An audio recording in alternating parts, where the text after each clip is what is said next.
Welcome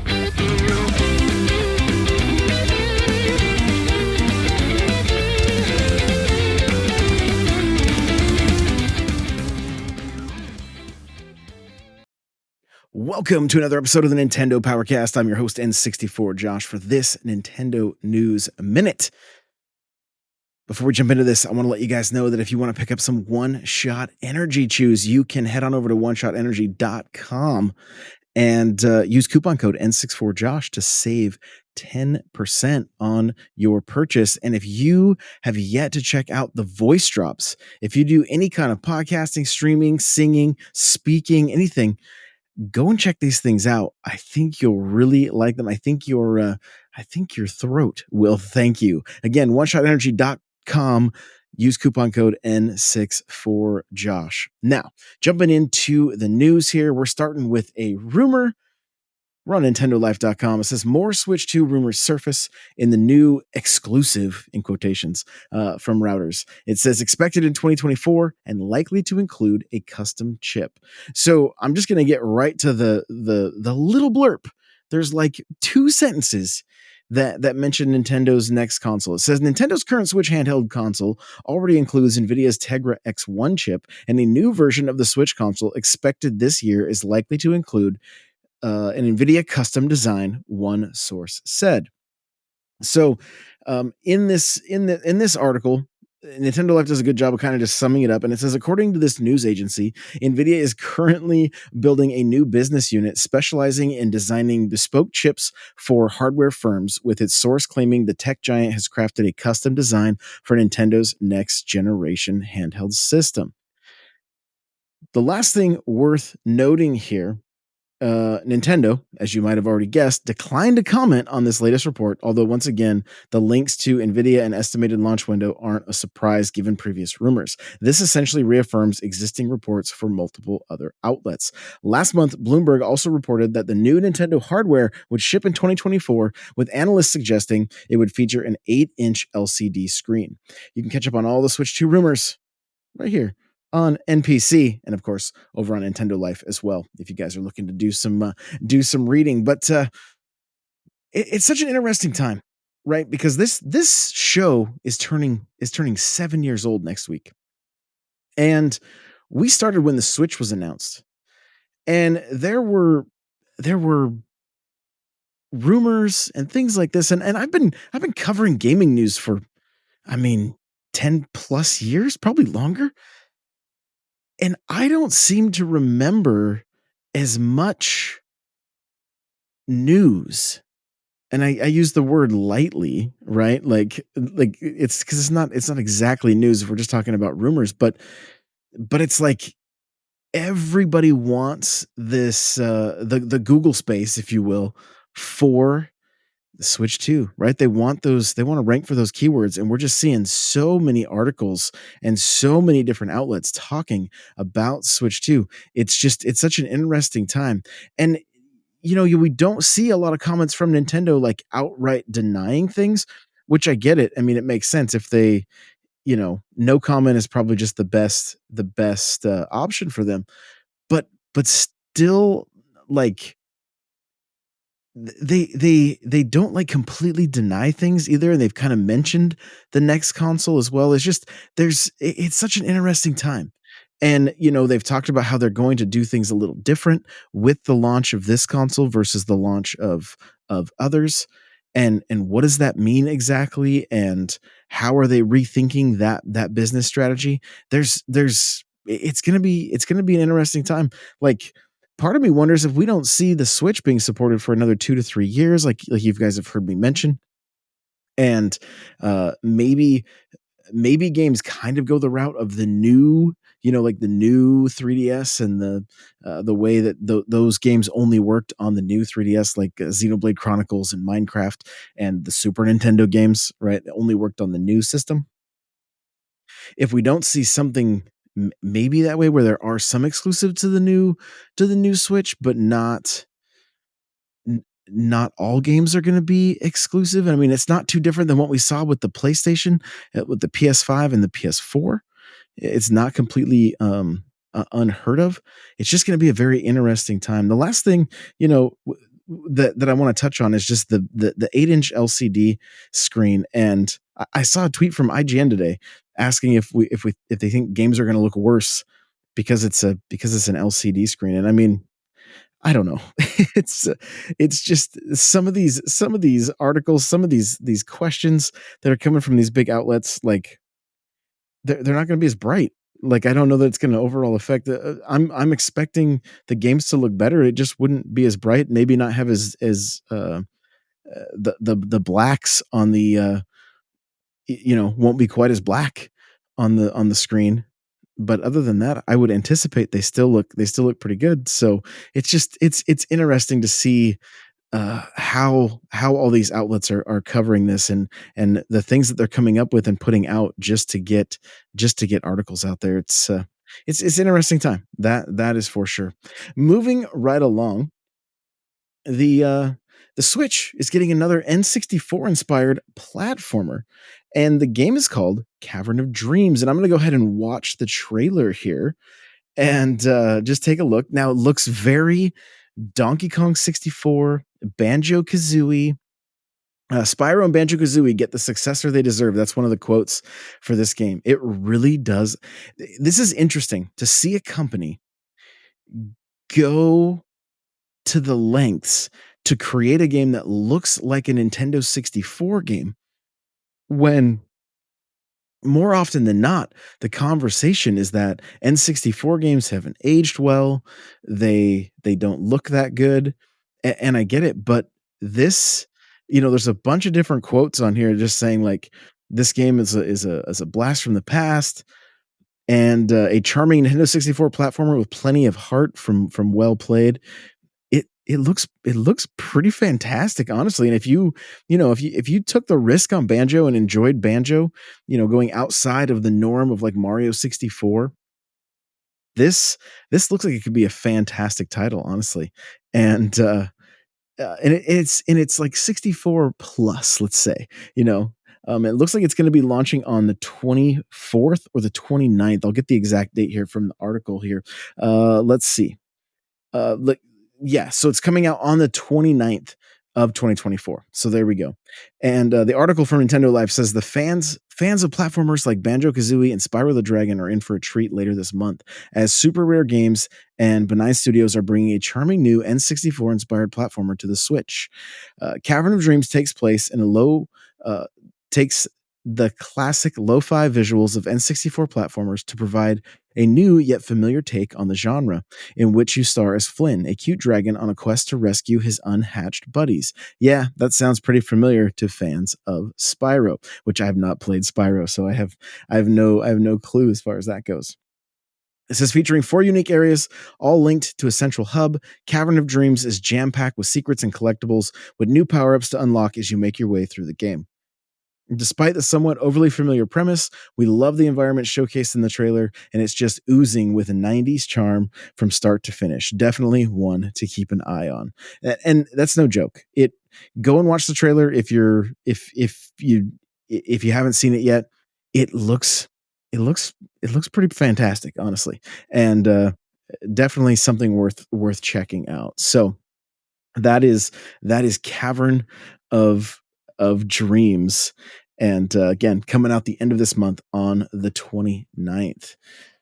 So this is kind of fun. Just a little random note here, but it says make Valentine's Day extra sweet with a downloadable Princess Peach Showtime card.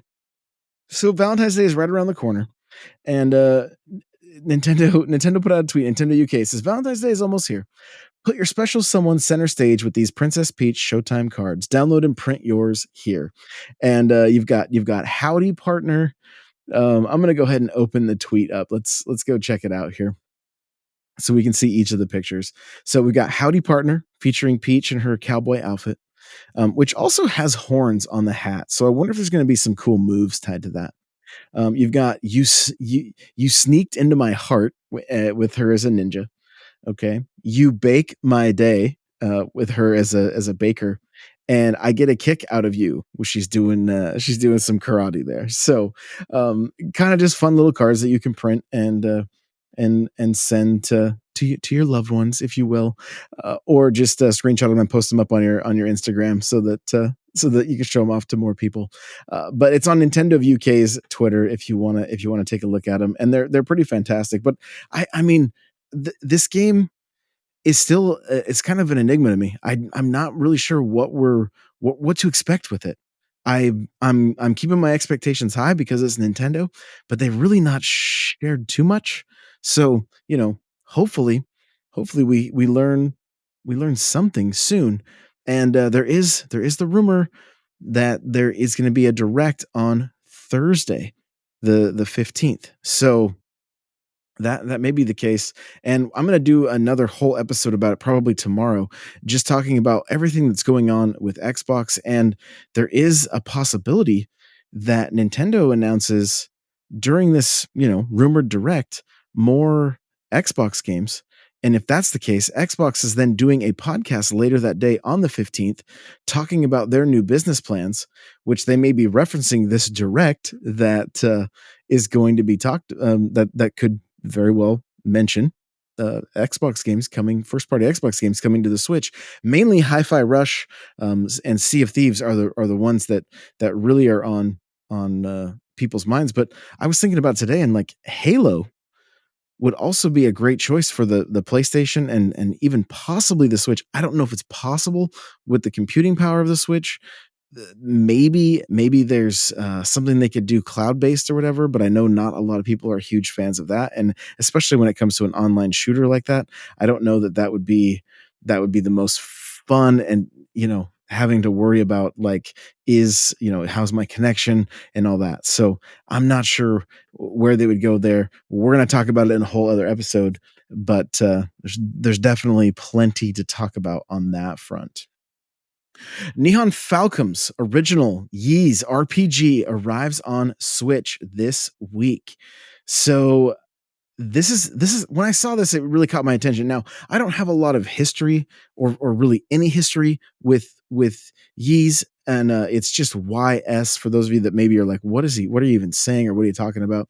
I did pick this up on Switch after Xenoblade, and like most of the games I pick up on Switch, I plan on playing them, but have yet to get a hold of them. But this one on Thursday, you're gonna have a chance to play the original Ys, um, and it's the original PC 8801 version of the RPG Ys, set to launch again on the 15th of February, and so it's kind of like it's one of those preservation things, one of those things that's like, and of course, there's a very good chance that this game is on Steam, something along those lines as well. But it's old school looking, you guys. Like this is very very old school looking. Like so this action RPG released by Nihon Falcom in 1987.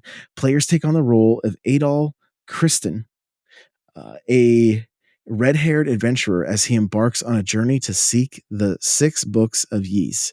At the time of its release, the PC gaming industry was saturated with challenging RPGs. However, Nihon Falcom took a different approach with this game, releasing it with the concept of now. It is the era to bring kindness to RPGs, aiming to create an RPG that everyone could enjoy. The game features clever level up settings that eliminate the hassle of grinding for experience points, the removal of unreasonable traps, and agile characters that move smoothly. With numerous thoughtful design choices, the game can be enjoyed comfortably, and this is not an exaggeration to say that it is filled with kindness, as the tagline suggests. So, it's going to be coming out for like under $7. So if you're looking for kind of like a little bit of comfort food in a classic RPG that maybe you've yet to experience because it was on PC, and you're like me and you mainly played on consoles, it might be a good one to pick up. I think I'm going to add it to my collection just so that I can just so that I can say that I experienced it and have there's quite a few what I like to consider pretty historic titles on my Switch, and I love seeing them in that library whether I get to them or not. This is a little bit sad. Mojo Nixon, musician and 1993 Mario movie actor, has passed away. He was 66 years old. So, taking a look at there's some tweets. You got Stephen King here saying, "Sorry as hell to hear that Mojo Nixon has gone to the great roundup. He was the country music wild man who brightened my afternoons on Outlaw Country." Dave Moody says, "Major Nixon died yesterday. He was part of our XM SXM NASCAR radio family from the day one until last year when he decided to downshift and take life a bit easier. Like the man himself, his show was wild, zany, and unpredictable. There is nobody quite like Mojo. Rest in peace, my friend." Um, there's one more tweet here that has a little more to do with the Mario Brothers movie. It says, from this at one Godzilla fan, it says, "I know very little about Mojo Nixon, except he played Toad in the Super Mario Brothers movie from the 90s, and that's enough for me. Rest in peace, you absolute legend." So, of course, we send our condolences to his family, and just kind of cool to see that he can be remembered for so many different things, including playing Toad in the in this 1990s Super Mario Brothers movie. This, you guys, is so random, and it's even titled random on the on Nintendo Life. It is extremely random. Super Mario Brothers Sunshine's mysterious language has been translated. Okay? Now, there's a YouTube video that you can check out, and it says Mario Sunshine's mysterious texts. Okay, and if you guys remember playing Sunshine, there was these signs with all these kind of just scribbles on them and like fish, and it was kind of tough to even see what they were. Here's what the article says. "Do you remember these mysterious swirly language dotted around Super Mario Sunshine's Isle Delfino? Probably not, and that's okay. This is a 20-year-old game after all. But that hasn't stopped one YouTuber from the channel 2C Phoenix from digging in a little further. Yes, if you hadn't guessed it by now, the language has been translated. This was no easy feat. The Delphonic language, as dubbed by 2C Phoenix, is pretty hard to uh, come by across Isle Delfino. It can only be found in 3 sunshine levels, where it is often blown up to the point of illegibility, or obscured by some other object. In short, you're not going to pick it up and be immersed by the island's culture. And so, 2C Phoenix made a cipher, having established one Delphonic word by cross referencing it with Pina Park's in game brochure map. The quest to find the other letters of the alphabet was underway. In the video above, you can watch the YouTuber's linguistic odyssey from the humble beginnings of the 5-letter translations to decoding the entire alphabet. 2C Phoenix unpacks just about every example of Dolphic in the game and brings it to English, Italian, and even Japanese. Who's going to be first to get a live, laugh, love Dolphinic tattoo?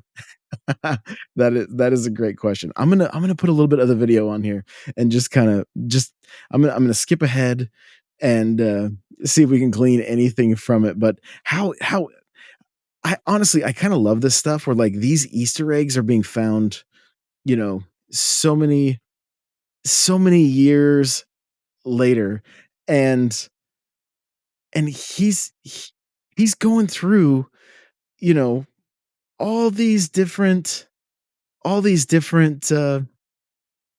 in the game to find some of these different letters and what they actually are and how they can be deciphered, and it's kind of a fun video. So if you guys want to get into it, again, it's 2C Phoenix Mario Sunshine's mysterious text. So if you want to go check it out, it seems to be very well done, and I kind of want to dig into it more after this is over and just see what some of these different signs meant. So, okay, well, lastly, we are going to be taking a look here. There's one other news article that I wanted to grab, and that is if you guys were watching the Super Bowl, it's not really completely Nintendo related, but the Knuckles spin-off show and trailer smashes Paramount Plus viewership records. So jumping into the article here, it says the Sonic the Hedgehog live action movie has broken all sorts of box office records so far, and it looks like Paramount could have another huge hit on its hands with the upcoming 6-episode streaming event. Knuckles due out on the 26th of April. According to Collider, the trailer of the new series featuring the voice of Idris Elba has already smashed viewership records for Paramount Plus across all platforms, trending across both social media and YouTube. Exact figures were not provided.